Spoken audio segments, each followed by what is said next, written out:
Bom dia, caros alunos. Iniciaremos um encontro com a filosofia. Tá, no primeiro momento, a gente viu um pouco de a discussão entre esses dois filósofos, Heráclito e Parmênides. Depois eu comecei a discutir eles separadamente. Primeiro eu vi o Heráclito como um eterno movimento, e a partir daí o Heráclito ele comprova que as questão da essência e aparência se transforma, se modifica.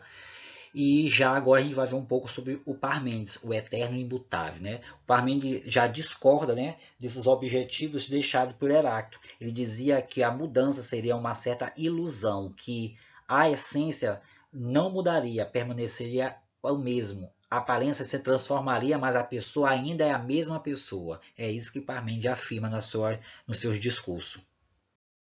A partir daí, o grande filósofo Parmênides, que foi o fundador da escola Eleata, ou seja, a escola itálica, e também conhecida como a escola eleática, ele começou a traçar alguns movimentos sobre o que seria realmente, o que conduziria essa escola. Né? O ser para Parmênides, praticamente Parmênides não tem uma data correta, aproximadamente ele nasceu no século IV e faleceu no século V a.C. Fundador dessa escola que eu acabei de citar para vocês, que é a escola eleática ou escola eleata ou itálica conhecida, né? E a partir daí teve alguns representantes de adepto, né, a essa corrente, que são o Melício e o Zenão, e marcou profundamente, né, a explicação da realidade baseada na natureza. A definição do ser, que é uma palavra utilizada muito no discurso de Parmênides, é o seguinte, que tem dois pontos mais importantes do poema dele, essa palavra ser, né, sobre a natureza. Para ele, o ser é um imprescindível e indivisível, ou seja, o que ele quis dizer com isso? Ele quis dizer que a essência, ela sempre vai permanecer, ela nunca surgiu uma mudança sobre a palavra essência, ou seja, as pessoas sempre são as mesmas pessoas. Então, o que seria bom é bom, o que seria má é má. Então, essas são as afirmações, né, do discurso de Parmênides que se encontra nesse grande poema dele sobre a natureza. A preocupação desses filósofos eleatas era mais abstrata.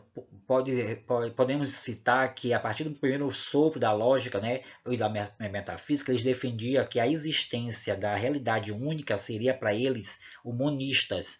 Por que monista? Porque eles são adeptos a uma só lógica, uma só realmente essência. Por exemplo, se Deus para eles é eterno, imutável, né? E a partir daí ele é o único presente. Então, aí eles começavam a acreditar que humanistas, como eles pregavam na escola, eles são adeptos a uma só realmente lógica de razão. Diferente do mobilismo de Heráclito. Já o Heráclito dizia que o mobilismo era uma transformação, um movimento. Então, a essência e a aparência se modificam ao longo do processo. Na realidade, para eles, a única questão, única, imóvel e eterna ou imutável, são o princípio e o fim, e continua indivisível. Né? Para Parmênides, que escreveu em forma de poema suas principais ideias filosóficas, que sobreviveram aos tempos de 160 versos, que são considerados o maior texto dos pré-socráticos, sabemos que Parmênides é um representante pré-socrático, dividido em três partes: o proêmio, a primeira parte e a segunda parte. Esse poema sobre a natureza apresenta dois caminhos de compreensão da realidade. O primeiro, da verdade e da razão e da essência, que é o mais importante, aquele que ressona, né, na obra dele, do filósofo, a posterior a outros filósofos, né, encontrados. A partir desse momento, a pessoa conduziria a sua apenas pela razão, entenderia que o que é e não pode deixar de ser. Parmênides, né, o maior representante da escola eleata, ele quer dizer que a essência nunca modificaria, a aparência se transforma, mas seria a mesma coisa sempre. Ele foi mais longe, o Parmênides. Ele defendeu 4 argumentos que são muito importantes de partida das suas afirmações sobre o tributo do ser. Como eu falei para você que a palavra ser, ele gerou dentro da sua lógica de obra, que seria a questão de que ele não modificaria. O ser sempre seria o ser em qualquer forma. E esses argumentos são o quê? Primeiro, o ser é e não pode não ser. O segundo, o nada, não ser. E não é ou não pode ser. Terceiro, pensar e ser são os mesmos. E o quarto, o não ser não pode ser pensando em nenhum anunciado. O que quer dizer esses 4 argumentos para Parmênides? Olha bem, então vamos fazer uma interpretação desse raciocínio dele. Primeiro, ele quis dizer que o ser e o não pode ser e não ser é o ser idêntico a si mesmo. Então, o que ele quer dizer?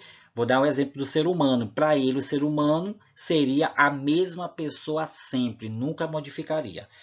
Segundo, o ser é um, que significa o nada. O não ser e não é o não pode ser. Então, o ser ele é um.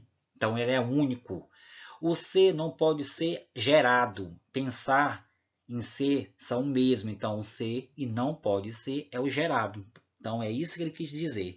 O quarto, o ser é imperecível.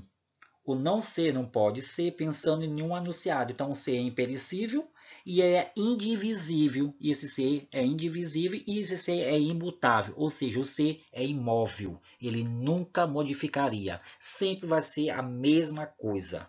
Então, para esse autor, Parmênides, ele defendia na sua filosofia, né, que a essência permaneceria, não modificaria, diferente do Heráclito, que defendia que é uma transformação, e a aparência ela ia sofrer uma alteração, mas ia ser a mesma coisa sempre.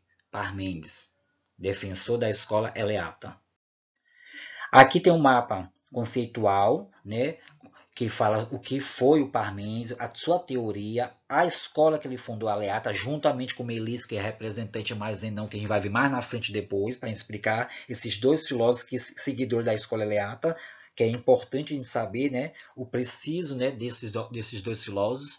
E a partir daí o Parmênides deixou, né, essa teoria de que a humanistas que são conhecidos eles, né, o Parmênides, o Melício e o Zenão, eles são realmente adeptos a um só objeto, que ele dizia que é único, eterno e imutável. Parmênides. Então, fique com Deus, fique em paz, até a próxima.